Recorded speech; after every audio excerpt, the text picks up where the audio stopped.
Hola, señoras alcaldesas, señores alcaldes, integrantes de los equipos de gobierno municipal en distintos niveles, en distintos cargos, con distintas responsabilidades. Es un gusto compartir con ustedes estas ideas sobre la dinámica de la naturaleza y los efectos que esas dinámicas generan o pueden generar en esos municipios cuya responsabilidad está en sus manos. Porque ustedes han asumido el control del municipio en un momento clave no solamente para la historia de Colombia, sino también para la historia del planeta Tierra. Ustedes no solamente son autoridades y no solamente son responsables por los seres humanos, sino que son responsables por todos los seres vivos que hay en el planeta. Los seres vivos están totalmente interconectados entre sí y cuando hablamos de seres vivos entendemos hasta el conjunto del planeta Tierra, los ecosistemas que la conforman, los páramos, los manglares, las praderas, los valles, los humedales, pero también hablamos de los microorganismos y de todas las especies animales y vegetales que habitan esos ecosistemas, pero que también habitan en nosotros. Entonces, su responsabilidad, repito, no es solamente con los seres humanos, sino es con todo el entorno vivo del municipio, con todo el entorno vivo del territorio, porque realmente en la medida en que ustedes no respondan por eso, entonces en esa medida la gobernabilidad o capacidad de gobernar el municipio va a ser cada vez más complicada.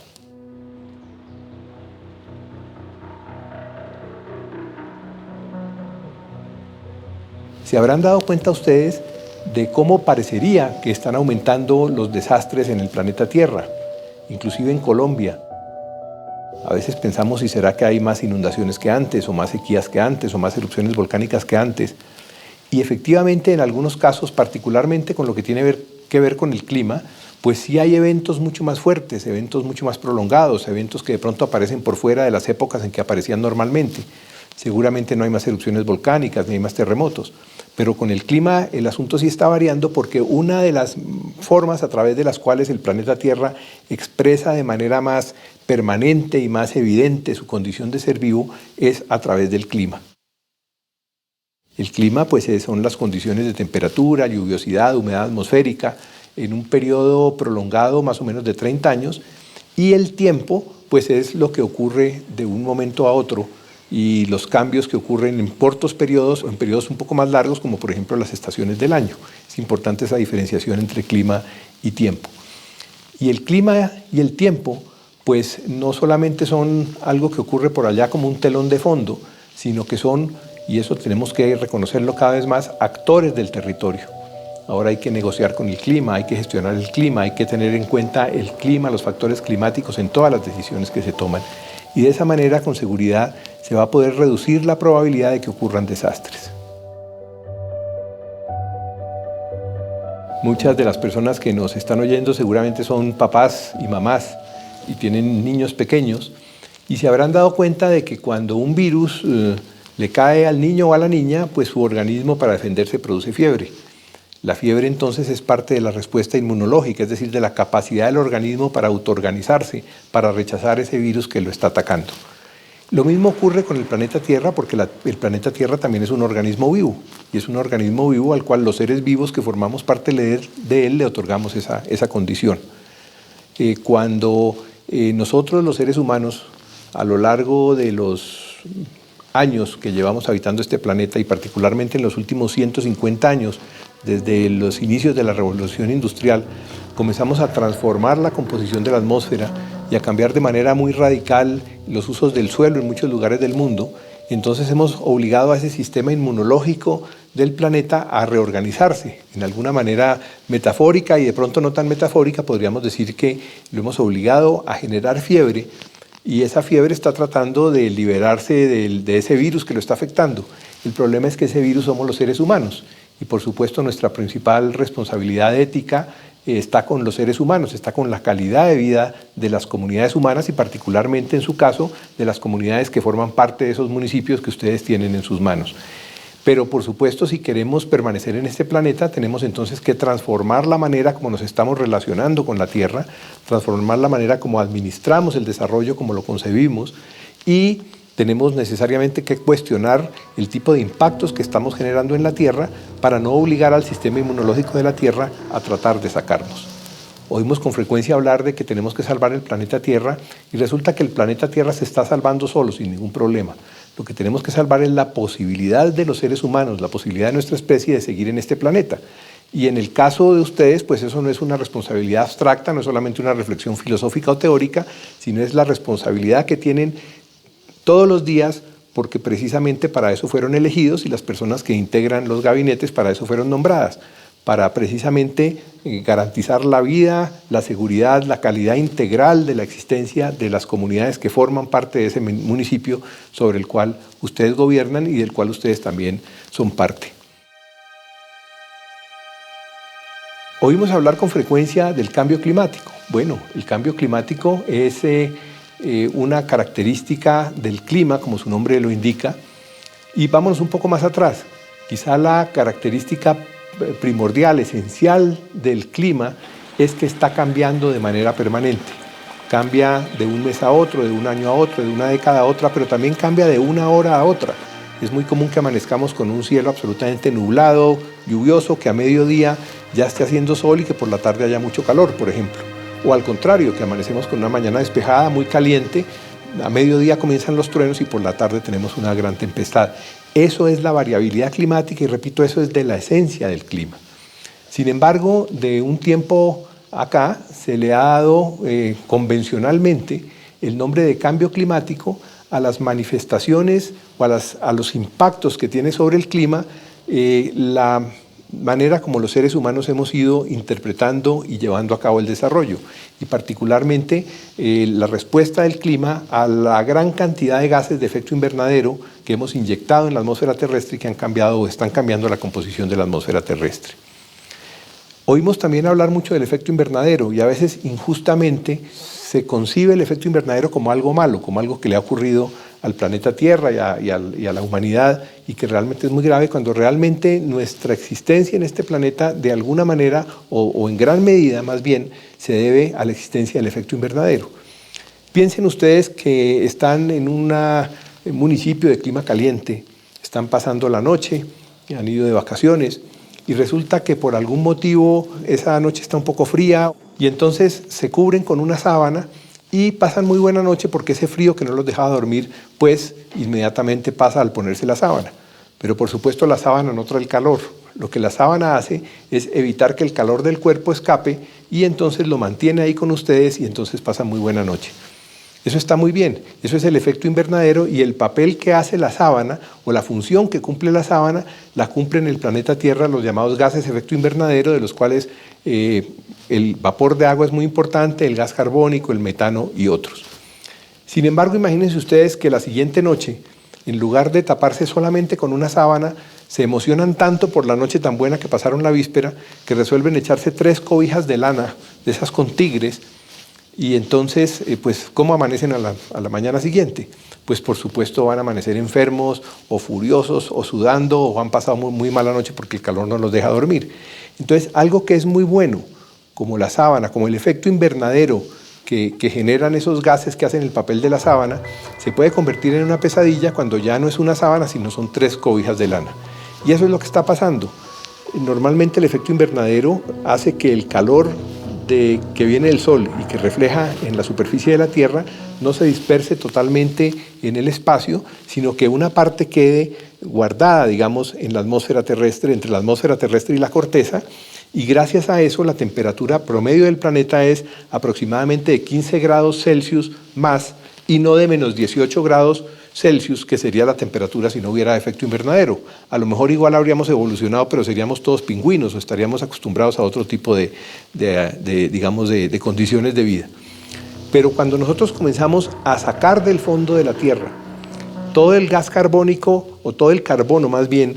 que la vida misma había venido encerrando, por ejemplo, los bosques del periodo cuaternario, los grandes dinosaurios, los grandes animales que se alimentaban de esos bosques y cuyas estructuras, como las de todos los seres vivos, nosotros incluidos, están hechas de carbono, pues estos animales, estas plantas, se mueren, se depositan bajo la corteza de la Tierra y bajo los efectos de enormes cataclismos y de las grandes presiones que hay bajo los efectos de la Tierra se fosilizan y se convierten en petróleo y se convierten en carbón y se convierten en gas, que por esa misma razón son llamados combustibles fósiles. Eso es muy bien. Digamos, durante 65 millones de años o 100 millones de años, la naturaleza fue entonces almacenando el carbono allá debajo. Ese carbono se convirtió en lo que para nosotros son combustibles fósiles, pero allá estaba encerrado hasta que viene la revolución industrial y comienza entonces a liberar en muy pocos años todo eso que la naturaleza se ha demorado tanto en almacenar. Y al liberarlo, entonces se emite a la atmósfera en forma, ya dije, básicamente de gas carbónico. Hay otros fenómenos como los botaderos de basura, como el paso, digamos, o como el producto de la digestión de los rumiantes, de las vacas, que generan también metano. Y hay otra serie de gases pues, que están en la atmósfera que nosotros hemos ido aumentando de manera muy grande. Entonces ya no ocurre, volviendo al ejemplo anterior, ya no ocurre que solamente estamos protegidos por una sábana, sino que hemos ido engrosando las cobijas que nos cubren y se va acumulando entonces cada vez más calor sobre la superficie del planeta y particularmente también en los mares. Entonces, cuando el planeta Tierra que está vivo se da cuenta de esa acumulación de calor, comienza entonces a generar una cantidad de cambios y todos los efectos de esos cambios es lo que nosotros convencionalmente llamamos el cambio climático. Para que quede claro el concepto, variabilidad climática es la condición normal, natural de la esencia del clima de estar cambiando de manera permanente. Y a los impactos que ejerce sobre la variabilidad climática la acción humana y esa inyección enorme de gases de efecto invernadero, convencionalmente se le da el nombre de cambio climático. Entonces recuerden, lo principal aquí es no echarle la culpa al efecto invernadero, más bien agradecerle porque nos permite vivir con una temperatura agradable, entender que los cambios del clima son de la esencia del mismo clima, pero entender también que sobre esos cambios, la manera como hemos entendido el desarrollo y particularmente la dependencia que tenemos de los combustibles fósiles, entonces se está generando un impacto mucho mayor que se llama cambio climático y que necesariamente está cambiando radicalmente todas las reglas de juego para vivir en la Tierra. De alguna manera nuestros nietos y bisnietos o incluso posiblemente nuestros hijos, cuando ya sean personas adultas, van a vivir en un planeta muy distinto de ese planeta Tierra en el cual nosotros vivimos hoy. ¿Mejor o peor? Bueno, precisamente eso va a depender de las decisiones que los adultos de hoy tomemos. Por eso la responsabilidad tan grande que tienen ustedes, integrantes de los equipos de los gobiernos municipales, no solamente con las generaciones actuales, sino también con las generaciones del futuro. Parece que poco a poco se va adquiriendo conciencia, todavía no generalizada, pero espero que para allá vayamos, de que si no cambiamos la manera como hemos entendido y como estamos llevando a cabo el desarrollo, pues entonces el sistema inmunológico del planeta Tierra seguirá confundiéndonos con un virus o con una plaga y terminará echándonos. Y pues por supuesto el objetivo no es ese, el objetivo es que podamos seguir formando parte de este planeta y construyendo felicidad para los seres humanos y calidad de vida para todos los seres vivos del planeta, humanos o no humanos. Por eso las Naciones Unidas han adoptado los que se llaman los Objetivos de Desarrollo Sostenible, que son precisamente el tema de todo este curso, y a nosotros, en el módulo que acompaña este video, nos ha correspondido el número 11, que es conseguir que las ciudades y los asentamientos humanos sean inclusivos, seguros, resilientes y sostenibles. El objetivo número 12, que es el consumo responsable. El objetivo número 13, que habla de combatir el cambio climático. El número 14 habla de conservar y utilizar en forma sostenible los océanos, los mares, los recursos marinos para el desarrollo sostenible. Y el número 15, que es proteger, restablecer y promover el uso sostenible de los ecosistemas terrestres, efectuar una ordenación sostenible de los bosques, luchar contra la desertificación, detener y revertir la degradación de las tierras y poner freno a la pérdida de la diversidad biológica.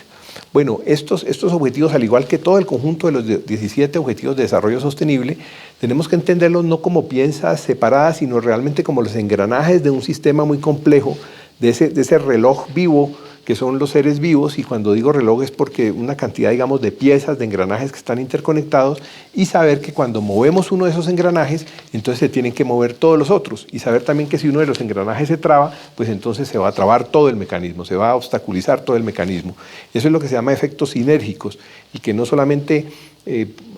digamos, tomamos una acción, pero esa acción no debe tener efecto solamente sobre el lugar donde ejecutamos la acción, sino que tiene que generar una serie de efectos de otro tipo. Vamos mirando o analizando algunos de esos objetivos rápidamente. Este de conseguir que las ciudades y los asentamientos humanos sean inclusivos, seguros, resilientes y sostenibles, fíjense que tiene muchísimo que ver con el tema de los valores, ya que hay un valor importantísimo tanto para el planeta como para el país y particularmente para los municipios para los cuales ustedes trabajan y con los cuales ustedes trabajan. Y es generar o fortalecer la posibilidad de que haya relaciones armónicas entre la ciudad y el campo.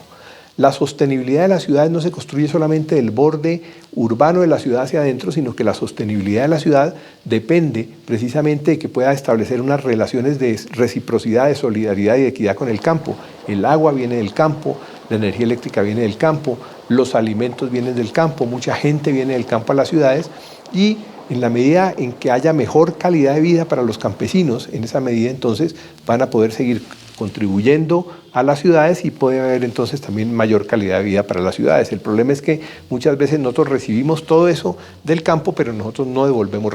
recíprocamente. Esa es una responsabilidad y un desafío ineludible de las administraciones municipales. Generar relaciones de simbiosis, es decir, de armonía y de beneficio mutuo entre las ciudades y el campo. El Objetivo de Desarrollo Sostenible número 12 hace referencia al consumo responsable, a transformar los hábitos de consumo.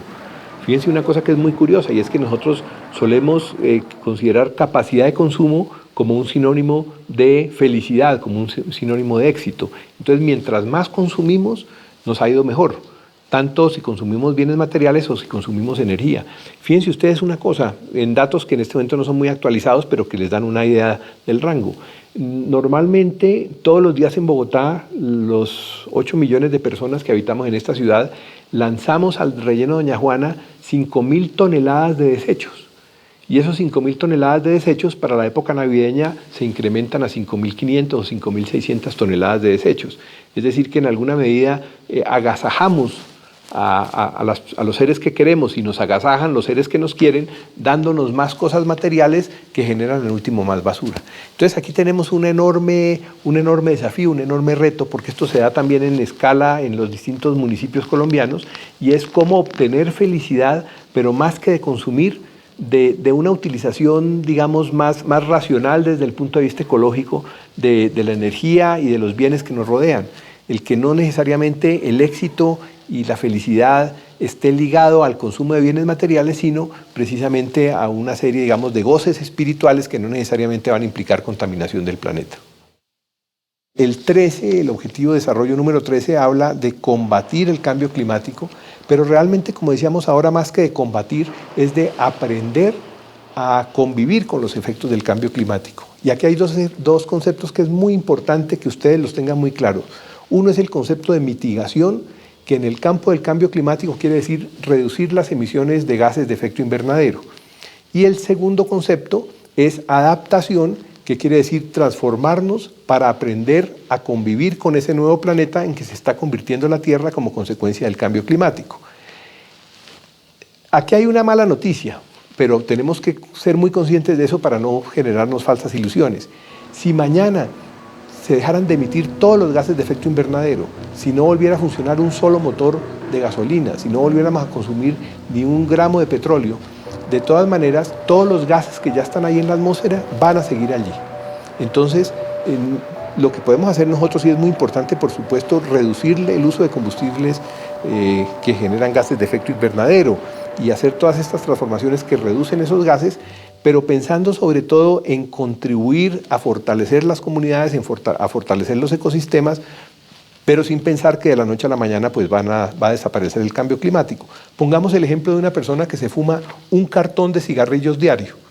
y que de pronto va donde el médico le hace unas radiografías, unos exámenes, le dice: usted tiene un enfisema pulmonar gravísimo porque usted lleva 20 años fumándose un cartón de cigarrillos todos los días, y esa persona dice: bueno, a partir de mañana no me voy a volver a fumar ni un solo cigarrillo, lo cual es muy bueno, pero resulta que lo que ya tiene en los pulmones y en el resto del organismo pues ya lo tiene allí. Claro que no fumarse un cartón de cigarrillos al día le va a contribuir a su bolsillo, y va a contribuir al bolsillo de la familia, y va a contribuir a la atmósfera de su apartamento, de su casa, y entonces sus hijos y su esposa y sus amigos no van a estar todo el día oliendo a humo de cigarrillo. Pero fundamentalmente hay que ser conscientes de que no vamos a poder, por más que logremos reducir esas emisiones, no vamos a poder revertir la dirección del cambio climático, aunque sí es muy importante disminuirlas, porque podemos también agravar el problema. La humanidad sabe que no podemos pasar de 2 grados de aumento en el promedio de la temperatura del planeta, porque entonces ya los desastres serían muchísimo más graves. El Objetivo de Desarrollo Sostenible número 14 habla de conservar y utilizar en forma sostenible los océanos, los mares y los recursos marinos para el desarrollo sostenible, importantísimo para Colombia, porque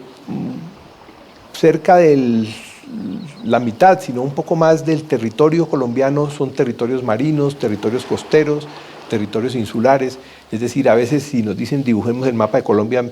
dibujamos solamente la parte continental, pero el territorio colombiano es muchísimo mayor. Como muchísimos municipios colombianos de la costa Caribe y de la costa Pacífica tienen parte de su territorio colindando con el mar, o inclusive hay departamentos que tienen municipios en el mar, como por ejemplo el municipio de Cartagena tiene un islote o varios islotes cerca, el departamento del Cauca tiene el municipio de Guapi, que a su vez tiene la isla Gorgona, el de Buenaventura tiene la isla Malpelo, y gran parte de la riqueza,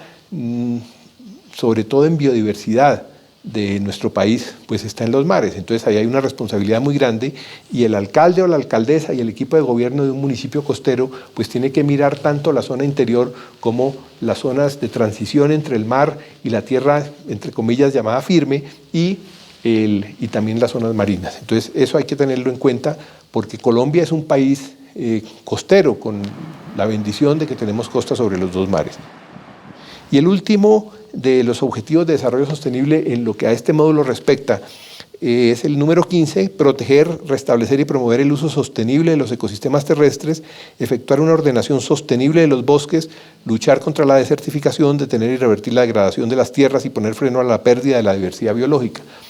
La biodiversidad es otra de las grandes riquezas que tenemos nosotros en Colombia, y hace referencia a la gran cantidad de seres vivos que existen y que son la respuesta de la vida precisamente a los desafíos que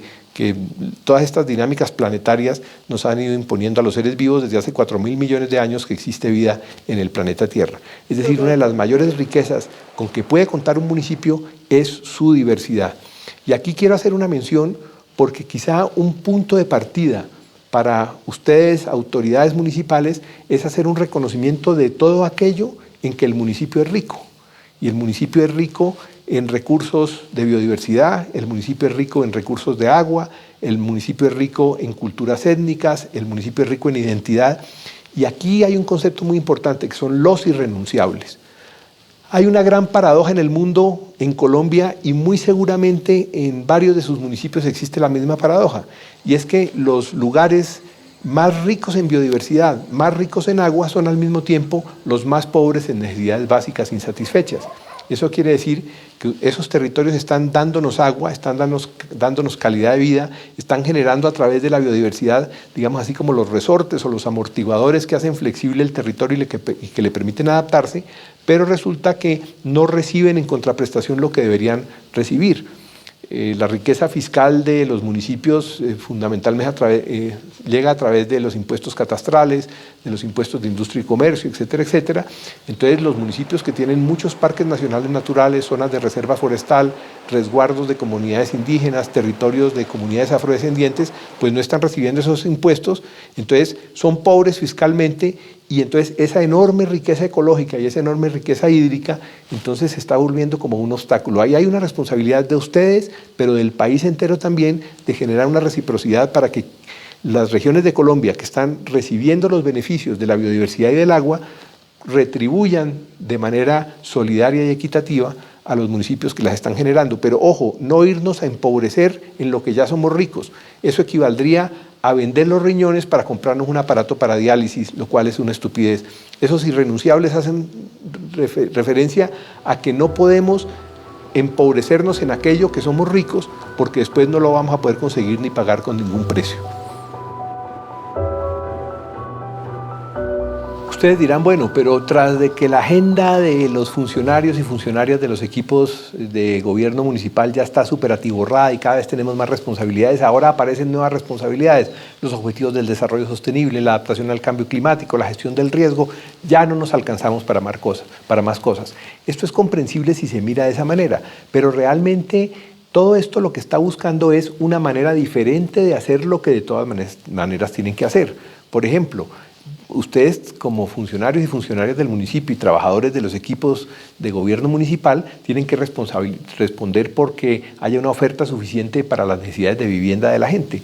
Eso lo tienen que hacer con o sin cambio climático. Lo que pasa es que hay que mirar muy bien en dónde se pone la vivienda para que no sea quitándole al río los espacios que el río ya se ha pedido para sí mismo. Tienen que responder por la salud, pero la salud no es solamente poner más camas en los hospitales, sino generar condiciones ambientales, calidad ambiental, calidad de los alimentos, razón, digamos, de estar feliz espiritual y culturalmente, y todo eso va a contribuir a la salud. Es decir, no es una actividad adicional. Hay un problema muy grande en Colombia y es que a veces entendemos la gestión del riesgo y la adaptación al cambio climático como el airbag, o sea, esa bolsa que se pone en el timón de los carros y que se infla cuando hay un choque, pero mientras tanto los presupuestos normales se invierten en aguardiente para el chofer. Es decir, tomamos medidas para prevenir desastres o para adaptarnos al cambio climático, pero no cambiamos la manera como estamos llevando a cabo el desarrollo. Entonces, aquí hay una serie de herramientas que ustedes tienen en sus manos, que no se las inventan los objetivos de desarrollo sostenible, sino que son los espacios en donde a través de los cuales esos objetivos se van cumpliendo. Por ejemplo, los planes de desarrollo de los municipios, que tienen que ser unos planes de desarrollo que no solamente tengan en cuenta la felicidad humana, la calidad de la vida de los seres humanos, sino también la calidad de la vida de los ecosistemas, la calidad de la vida de todos los animales, desde mamíferos, aves, reptiles, hasta microorganismos, que son los que se encargan de garantizar la fertilidad del suelo en los ecosistemas. Tienen ustedes también los POMCAS, que son los planes de ordenamiento y gestión de las cuencas hidrográficas, y que ustedes participan en la elaboración, definición de esos POMCAS a través de los consejos de cuencas, en los cuales, por supuesto, tienen que estar los gobiernos municipales. Y entonces de allí salen, digamos, las reglas de juego para los determinantes ambientales que establecen las corporaciones autónomas regionales, pero no por allá encerrados, sino precisamente en diálogo y en concertación con todos los actores del territorio y, por supuesto, con los gobiernos municipales. Están también los planes de ordenamiento o esquemas de ordenamiento territorial, que hay que entenderlos no como una manera de ordenar el territorio para imponerles las prioridades humanas, sino como una manera de ordenar las actividades humanas para que no entren en conflicto con el territorio. Ustedes, por ejemplo, a través de un plan de ordenamiento territorial estarían tomando una decisión suicida si resuelven dedicar los humedales, secarlos para hacer urbanizaciones, porque los humedales son precisamente los dobladillos que tienen los ríos, que tienen los cuerpos de agua, entre otras funciones, para evitar que haya inundaciones cuando se produce una temporada invernal fuerte. Estarían cometiendo un acto suicida y de una enorme irresponsabilidad si ustedes permiten o no se oponen, por ejemplo, a que se otorguen títulos mineros en páramos o en otros ecosistemas estratégicos. ¿Por qué? Porque de eso depende precisamente que podamos tener agua. Y ustedes saben, y lo hemos visto en muchísimos casos en Colombia, que cuando una comunidad pierde la posibilidad de ejercer el derecho al agua, cuando pasan una semana o más días sin agua, pues la gente se desespera y entonces sale a protestar y hay enfrentamientos con la policía. Pero lo que pasa es que normalmente los gobernantes están acostumbrados a hacer distintas alianzas para poder gobernar el municipio o el departamento o el país. Esas alianzas se hacen con grupos políticos, con jefes políticos, con sectores económicos, pero ahora hay algo fundamental, y con esto me despido por ahora, es que las alianzas estratégicas no pueden ser solamente entre seres humanos. Ustedes como equipos de gobierno municipal tienen que hacer primero que todo alianzas con el agua, alianzas con el clima, alianzas con la selva, alianzas con los humedales, alianzas con los manglares, porque esos son actores del territorio que en últimas son los que van a determinar que ustedes hagan un buen gobierno o que hagan un mal gobierno. Recuerden siempre que estamos hablando de un sistema donde todo está interconectado con todo, y donde si ustedes mueven algo, positivamente, uno de los engranajes lo mueven positivamente, entonces todos los demás engranajes se van a mover también en esa dirección positiva. Pero si uno de esos engranajes se traba, pues se va a trabar entonces todo el mecanismo. Imagínense ustedes una caja de cambios o el mecanismo de un reloj clásico, de los que todavía tienen engranajes, no solamente los digitales. Y piensen ustedes entonces, por ejemplo, cómo podrían reducir la pobreza o cómo podrían mejorar la calidad de vida de la infancia si no están tomando medidas adecuadas para garantizar que haya agua. Pero por supuesto tampoco se puede garantizar que haya agua y que haya sanidad, diversidad e integridad en los ecosistemas si al mismo tiempo no se están tomando medidas para reducir la pobreza, para ofrecerle a la gente formas adecuadas de obtener ingresos, de satisfacer sus necesidades, porque es casi que imposible pedirle a una gente que vive solamente de talar el bosque para vender leño, para hacer carbón, que no haga esa actividad y que sencillamente se cruce de brazos. Entonces, todo esto hay que mirarlo interrelacionadamente, no como digamos, aspectos especializados, y las mismas respuestas se las va a ir indicando el territorio mismo, y por eso parte esencial, como decíamos hace un momento, de un buen gobierno es hacer alianzas con el territorio, con el agua, con los ecosistemas, para lo cual hay que aprender a comunicarse con ellos.